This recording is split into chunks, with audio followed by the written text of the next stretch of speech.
Your illustrious career at Tower Corp starts in the basement mailroom. But don't worry, you can work your way up as long as you get the hang of golfing your way through an office building with funny power-ups and weird physics in Executive Golf DX. Welcome to the Playdate Podcast, bringing you stories from game designers, developers, and the team behind Playdate, the little yellow game console with a crank.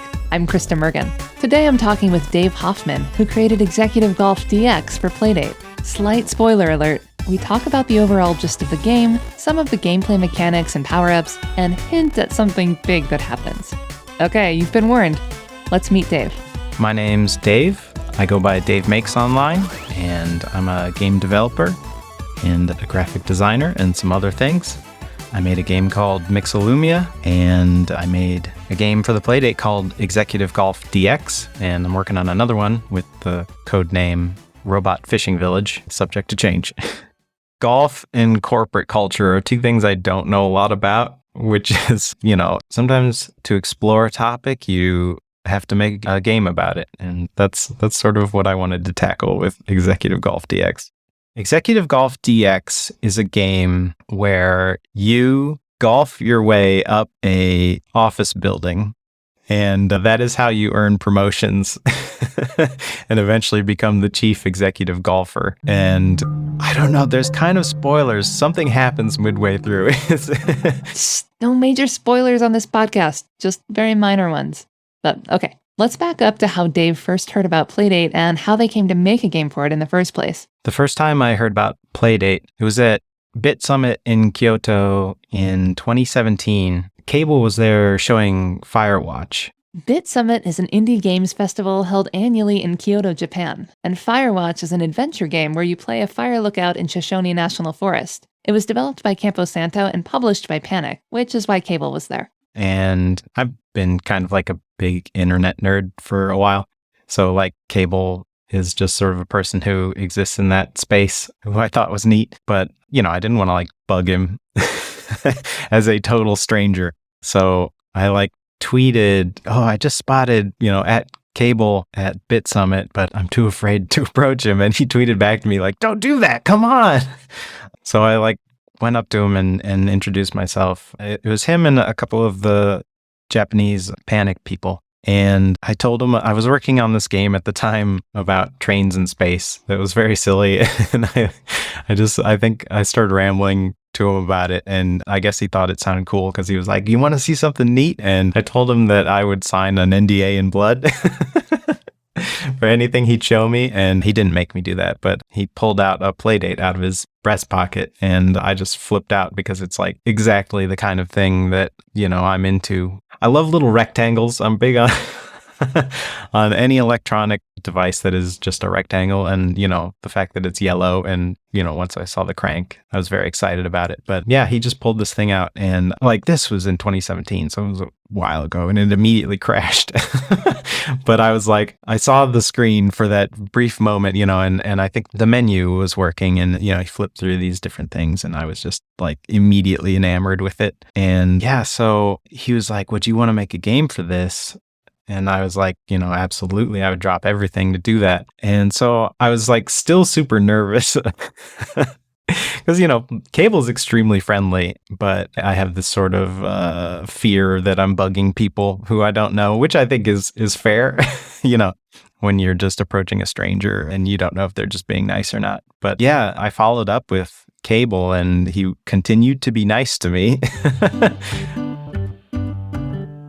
I had asked Cable off the bat, what games aren't other people making? I wanted to fill some kind of niche in the first season that wasn't being filled. And he said there were no sports games. And I'm not a very sporty person, which I think is part of the fun of game design, is taking something you either don't like or don't know about and making it something that you find fun and entertaining. So I picked golf. My dad's big into golf and he's like, you made a game about a thing I like. I was like, yeah, well, I don't know. Wait till you play it. It's not quite golf. But yeah, I was like, what can I do with golf that is weird that I haven't seen before. There's this great game, Desert Golfing, which I'm sure everybody knows, and it's got a great sequel now, Golf on Mars, I believe it's called. Yes, Desert Golfing and Golfing on Mars are both minimalist golf games created by Captain Games. And it's very minimalistic. You are just going forward the whole time and you're just hitting this ball. And some holes will just be like, you just hit it over into the hole. And then others are just maddeningly weird and difficult and frustrating, which is,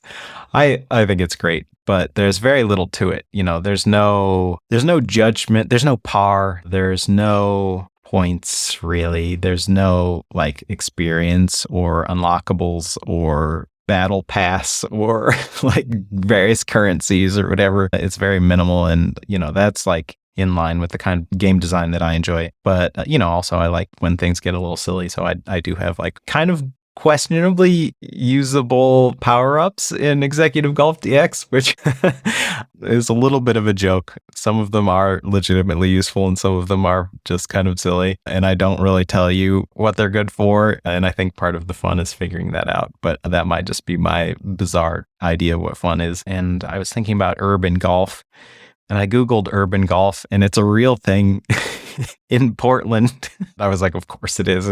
These people, they take tennis balls and they go to alleys and parking lots and I don't know, just wherever. And they have actual golf clubs and they hit tennis balls. And I'm not sure. It seems to be just for kicks. I don't know. It's a very Portland thing, it seems. So I was like, okay, I can't do that. But I liked the idea of taking golf out of nature and putting it somewhere that would just be irresponsible to do golf. And so I was thinking a lot about Downwell, how elegant the world of Downwell is in that it's vertical. Created by Ojiro Fumoto, Downwell is a vertically scrolling shooter/platformer game with a minimalist art style and limited color palette. And I thought that verticality would work so well with the crank in being able to crank up and down and move your camera on that one axis. So the idea of golfing within a tower was really appealing to me. And then, I was like, who golfs in a tower? And this idea of a corporate executive sort of making their way up the corporate ladder through, golf, which is sort of my perception of these things, was appealing to me. And I like this idea of starting out in the mailroom and literally golfing your way to the top of a company. When I pitched to Cable, I was a little nervous because Cable, actually owns a real company. And my pitch was extremely tongue-in-cheek, aimed at corporate culture and whatnot. And Cable immediately was like, I love this. And that's sort of when I knew I was like, okay, we're going to have fun. And are you wondering where the DX in the name came from? Because I was. I had originally pitched it as Executive Golf Pro. And Cable said, what if we call it Executive Golf DX? Because he buys these weird Japanese old toys and stuff, or I don't know if he buys them, but he tracks them on eBay. And at some point it was very trendy to put DX at the end of your name in your weird little game product. And he thought that was just very funny. And I agreed it was very funny, but also I was like, you're writing the checks, so I will put DX at the end of my game name. But yeah, I thought it was unique and appropriately tongue-in-cheek for the title. I think it makes it a little bit more searchable too than Executive Golf Pro. So yeah, Executive Golf DX. It sounds goofy and it's trying to be a little self-important, which is exactly the tone. So I love it. Yeah, it's great. How could executive golfing be anything but deluxe? And somehow the DX in the name immediately conjured up this image of a Nintendo Game Boy box design for me. So I looked it up, and sure enough, there was a series of games that were remastered for the Game Boy Color that all had the DX suffix, which ends up making the name even better given the Playdate's 1-bit black and white screen. Anyway, Dave was the sole developer of the game, which means they did everything from the game design to the visual design, the programming, and they even created the music and sound design. Yeah, I did the design, I did the art, I did the music, I did the sound effects, which was the hardest part that I didn't realize because this was a pretty low budget affair for me. I thought for sure I could find a free library of golf samples, but a golf ball hitting a file cabinet that's not a normal sound. Yeah, in the game, you're literally golfing your way through the different levels of the building, so you're contending with a lot of typical office furniture as obstacles. So I did find a free golf swing in the initial hit sound effect that worked really well. But for like everything else, I was going around my apartment and like hitting things to get various surfaces. I needed like carpet and cardboard and, wood and metal and rock and glass. And, I needed an elevator door opening. Because in the game, you go up floors, there's no hole. You get your ball in the elevator and the elevator doors like slide open and close. And luckily, Japanese homes have lots of sliding doors. So I actually recorded the doors in my house and then like pitched it down and remixed it a bit. And I think it sounds like a pretty good elevator door. But yeah, I'm proud of the sound effect work. But that was one of those things that I left to the very end and figured I would just like throw in some sound effects, and it turned into this whole thing. There's some fun stuff in the game. On one of the floors, there's arcade cabinets, and I made it so every time you hit an arcade cabinet, it makes like a little bleep bloop. I made like chiptune, little bleep bloops. It's different every time you hit it. And then when you get to the executive floor, there are pianos, like grand pianos. And whenever you hit a grand piano, it plays like a different just mess of notes. It's fun. I had a lot of fun. I don't know. Sound design is something I'm like super into as a hobbyist, sort of, but it's a little underappreciated. I feel like a lot of people just sort of accept that these things make these sounds, but when you're in your apartment, like stomping on cabbage or something ridiculous with like a microphone, or, going outside and finding materials to like hit, it's pretty labor intensive. Yeah, sound design does get overlooked because when it's done well, it just feels natural. But sound design does so much to create the world of a game. It's a craft that requires a lot of skill and attention to detail, and it's definitely a key aspect of game design. Which is part of why it's so impressive to me that Dave created all of these different sound elements to make the game feel immersive, while also doing everything else, including creating the music and the visual design. So I went to school for graphic design, and I was a graphic designer for a while, and most of my career has been in like UX and UI art and design. And so, yeah, I've done pixel art. I'm not like the person you call to get to get like, the best pixel art for your game, but I'm not bad at it. But yeah, the limitations of the Playdate screen are so freeing. And I think Nevin's talked about this a lot. Nevin Mergen is a designer at Panic. He designed the Playdate operating system and several Playdate games. Just like you have a set resolution and you have black and white.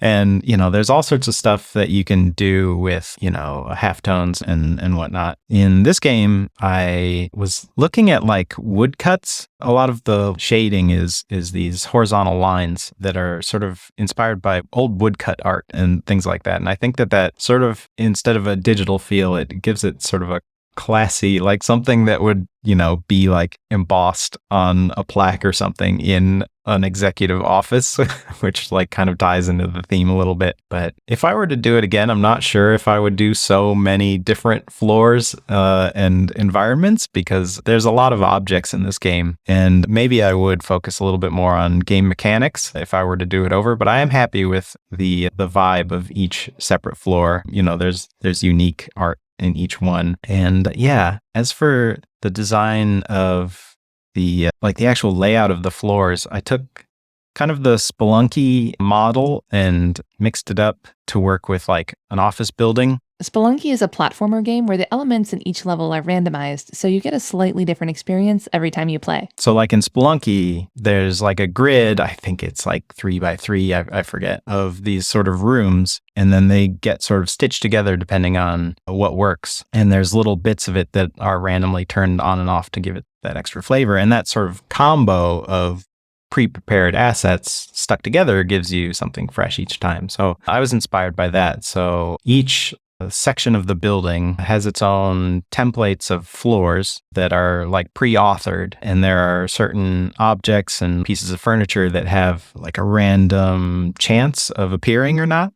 And then those get stitched together and flipped into a section of the building. So yeah, it has this sort of rogue-like inspiration to it in order to keep the game fresh-ish each time you play it. But it also has that, each floor is technically authored content, which I think is a nice balance between like total randomness and a pre-planned course. Yeah, so if you haven't heard the term before, roguelike refers to a subgenre of role-playing games that's named after Rogue, a procedurally generated top-down dungeon crawler released in 1980. Spelunky is considered by some people to be a roguelike game. You can definitely see the roguelike inspiration in Executive Golf DX with its partially procedurally generated levels, but instead of a top-down dungeon crawl, the perspective is vertically scrolling, and unlike some other roguelike games, you mercifully don't have to start over from the beginning if you fail.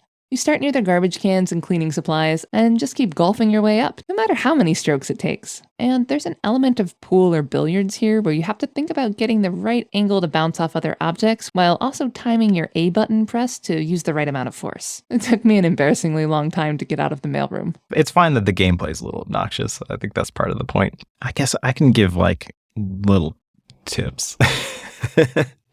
I mean, part of it is just sort of fun. There are a lot of games where things are very tightly designed, and I do appreciate those a lot. I also kind of wanted a childlike wonder. You know, I want a kid to just pick the Super Ball because it's fun to have the ball be extra bouncy. But it is like, if you can get a Super Bowl shot, if you're going down, which spoilers, it's not really a spoiler. You can choose to go down from the start. If you are going down, the super bounce can be really helpful. If you hit it right, you can bypass like whole floors because it'll just keep bouncing. I think the moon ball is the one that I might revise if I were to take another crack at it, but I do think it's funny to have a low gravity moon ball. I love the moon ball. It's one of the things that helps ease the frustration you might be feeling and keeps the game light, I guess literally. I feel like a lot of my goals in game design are informed by, or at least influenced by, the work of Bennett Foddy, it's very strange for me that Bennett Foddy also has a Playdate game. Yes, you can find a link to Bennett's interview about his Playdate game Zipper in the show notes. There's a genre called fumblecore. It's sort of the genre that's been retroactively applied to things like QWOP. You know, I think of stuff like I Am Bread or Surgeon Simulator or whatever. QWOP is a weird, goofy, difficult game by Bennett Foddy where you control an Olympic runner's legs using only the Q, W, O, and P keys on a keyboard. I Am Bread is a game by Bossa Studios, and it's similar in terms of the awkwardness of the controls and resulting hilarity, because you maneuver a piece of bread with a keyboard's arrow keys or a control stick. And likewise, Surgeon Simulator, also from Bossa Studios, is a goofy, dark comedy take on surgery where you might operate on a patient with a hammer or an axe and with very limited precision. And I don't go quite that far, I think, but I do like a bit of funkiness in trying to master a control scheme or a physical interaction that is different from what you're used to. And I think a lot about all these games that I find really interesting in digging into physics and whatnot that are just kind of wonky, but if you play it, you get a handle on it. And I think that feels really good. I know there's a lot of games that demand a high cognitive load, and if you put me on like an island with like 1,000 puzzles and I'm forced to take out a notebook and write in it, like I am in my happy place. I love games where you have to like pay attention every step of the way and learn and stuff, but also I do really appreciate like the video game equivalent of knitting. I do like something that you can just sort of zone out once you've got the hang of it, and just golf. That to me is golf.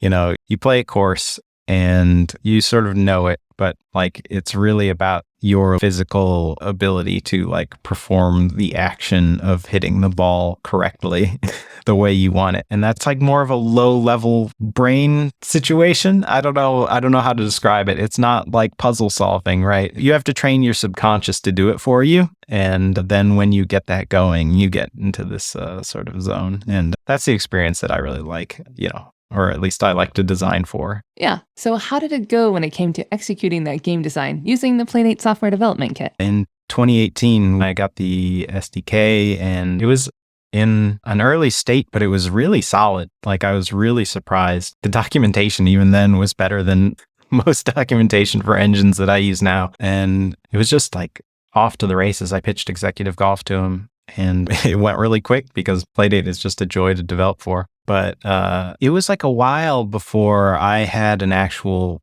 Playdate unit to test on because this was pretty early. And I was going pretty fast, like right off the bat as soon as I got the SDK. And so I was really concerned that like none of this stuff that I was doing would work on it. Like I didn't know if the way I was using the crank would feel good. And I tried to make the crank optional. Yes, you can aim your shot using either the crank or the D-pad. I just wanted to make it as accessible as possible. And so I wanted to make the crank optional, just in this case. With the 12 games in the first season, or I guess it's 24 now, I wanted to have mine be one that was as accessible as possible because you kind of get what you get in that first season. So what about making more games for Playdate? I have so many ideas for Playdate games, and it's such a joy to develop for. It comes down to time. I hope that everyone on Earth buys a Playdate so that there's just a gigantic market for games on it so I can justify making all the games that I want to make. But yeah, I have several secret Playdate projects in various folders, little prototypes and whatnot. But yeah, I have so many ideas. It's just finding the time to do them. And we were planning on getting another game going, which turned into robot fishing. You can see a very short sneak peek of robot fishing in the Playdate update video from June 2021. But there was like a weird 2-week period of time when I didn't have any clients lined up, and like this thing with the next Playdate game was kind of tied up, and I kind of had this like weird idea for this game, and I prototyped it, and I really, really liked it. And I was like, Cable, I think I have to go make this. Because I had just posted some GIFs to Twitter, and people like really responded to it in a way that was really surprising. And so Cable was nice enough to give me the leeway to go off and do this weird thing. So yeah, I definitely would not have been able to do Mixolumia without Playdate and the support of Panic indirectly. It's a falling block puzzle game in the same vein as Tetris or Luminous, and it's got a dynamic music system that is open on the back end. So like fans and people in the community can make their own like sound packs that dynamically respond to player input and like progression through the game. Mixolumia is available on itch, Steam, and most recently, Nintendo Switch. And hopefully we'll see robot fishing and other games for Playdate from Dave soon. But what kind of experience do they hope that people will have with Executive Golf DX? I think the experience I want people to have with Executive Golf DX is to think it's a joke and be a bit frustrated with it, and then sort of get the hang of like how to put spin on the ball, exactly how hard to hit it, how to bounce it off things, how it bounces, the best time to use power-ups, and then just to sort of chill out with it. Nice. Well, I hope you promote yourself out of the mailroom faster than I did, and that you get into the zone and golf and laugh your way to the top of the tower in Executive Golf DX. Dave Hoffman goes by Dave Makes online, and you can find links to their Twitter, website, and games in the show notes. Thanks so much for listening, and stay tuned for more episodes coming soon to the Playdate podcast feed.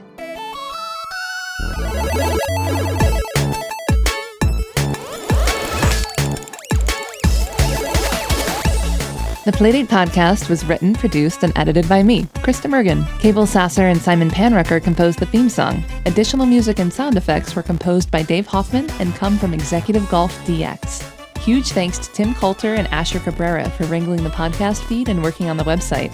James Moore for making me an awesome Playdate audio extraction app, and Nevin Mergen, who created the podcast artwork and site design. And thanks as always to everyone at Panic. Playdate is shipping now and available for pre-order at play.date.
I think we covered a lot. I didn't talk about capitalism at all.